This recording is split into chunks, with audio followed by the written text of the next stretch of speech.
Hello guys, welcome to ইয়ান বাঙালি। Good morning. আমি চা খেতে খেতে আজকে ব্লগটা স্টার্ট করলাম। তো চলো আজকে দেখতে থাকো কি কি জার্নি করছি, কোথায় কোথায় যাচ্ছি। এই হচ্ছে আমাদের সকালের ব্রেকফাস্ট, রুটি, আলু ভাজা আর এখানকার ফেমাস আচার। তো চলো ব্রেকফাস্টটা করে নিই। তো আমরা এখন রেডি হয়ে গেছি বেনসার থেকে করবেট যাওয়ার জন্য।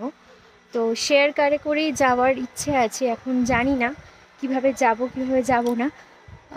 এখান থেকে বেরোই, রাস্তায় যাই, তারপর দেখছি যে শেয়ারে যাব না একবারে কোনো প্রাইভেট কার নেব। তো যাই হোক, যাই করি না কেন অবশ্যই তোমাদের সঙ্গে নিয়ে করব, তোমাদের সাথে শেয়ার করব।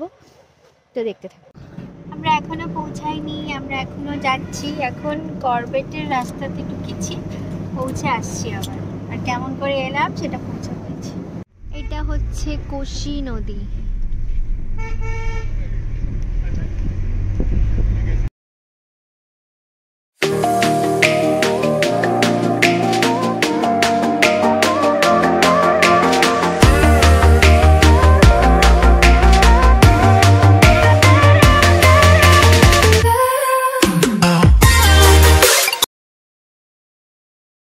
এখন বাজছে 6:30। তো আমরা জাস্ট পৌঁছালাম জিম করবেটে।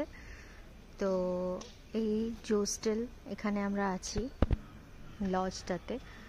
তো এই জায়গাটার নাম হচ্ছে ঢিকুলি। জিম করবেট পৌঁছে গেছি, তোমাদের সাথে শেয়ারও করে নিই যে কোথায় আছি। জোস্টেলে আছি। তো এখন ফ্রেশ হয়ে একটু এসে বসলাম। সকাল 11:30টায় বেরিয়েছিলাম, এখন পৌঁছালাম 6:30 7টার সময়। এখন 7টা বাজছে। তো অনেকক্ষণের জার্নি। আমরা ফার্স্টে বেনসার থেকে শেয়ার কারে করে এসেছিলাম আলমোড়া, দেন আলমোড়ার থেকে হালদিবানির থেকে রামনগর, আর রামনগর থেকে জিম করবেট। 4বার ছিল ব্রেক জার্নি। তো যারা এজেড আছে বা ছোট বাচ্চা থাকলে এই জার্নিটা খুব হেক্টিক হয়ে যায়, তো সেটা অ্যাভয়েড করাই ভালো।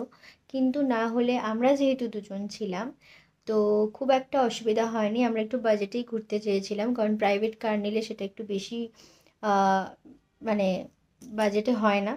আর যেহেতু শেয়ারে ঘুরেছি তো এটা বাজেটে অনেকটাই এসে গেছে। তো এইভাবে আমরা ঘুরতে চেয়েছিলাম, তো খুব একটা কিছু হেক্টিক আমাদের জন্য হয়নি। একটু জার্নি বেশি হয়েছে, একটু সময় বেশি লেগেছে, বাট ঠিক আছে। আর আজকে খুব একটা আমাদের সাইট সিন ছিল না, আশপাশটা ঘুরেছি, তারপর এইভাবেই এসে পৌঁছলাম জিম করবেটে। এখানে আসাই হচ্ছে সাফারির জন্য। কালকে আমাদের সাফারির ডেট আছে। তো মর্নিং সাফারিটা আমরা করব 6:30টার থেকে, যেটা তোমরা কালকের ব্লগে দেখতে পাবে। তো চলো দেখতে থাকো। এখানে এখন মেনু ডিসাইড চলছে কি খাওয়া হবে। আমরা স্ন্যাক্সে নিয়েছি মিক্স পকোড়া, তাই তো? এটা হচ্ছে আমাদের মিক্স পকোড়া। আর ডিনারটা অর্ডার করে দিয়েছি। ডিনারে আছে রুটি আর চিকেন কারি। কেমন লেগেছে তোমার পকোড়াটা? অসম। বাবা, আমার তো নুন বেশি লেগেছে। তাহলে তুমি সবগুলো কমপ্লিট করবে, ঠিক আছে? না, তুমি কমপ্লিট করো বসে বসে।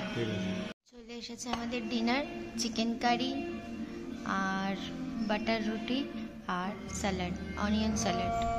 তো ডিনার করতে করতে আজকের ব্লগটা আমি এখানে এন্ড করছি। Good night. কালকে ব্লগের জন্য ওয়েট করো। বাই। যারা সাবস্ক্রাইব করোনি একটু করে দিও কষ্ট করে।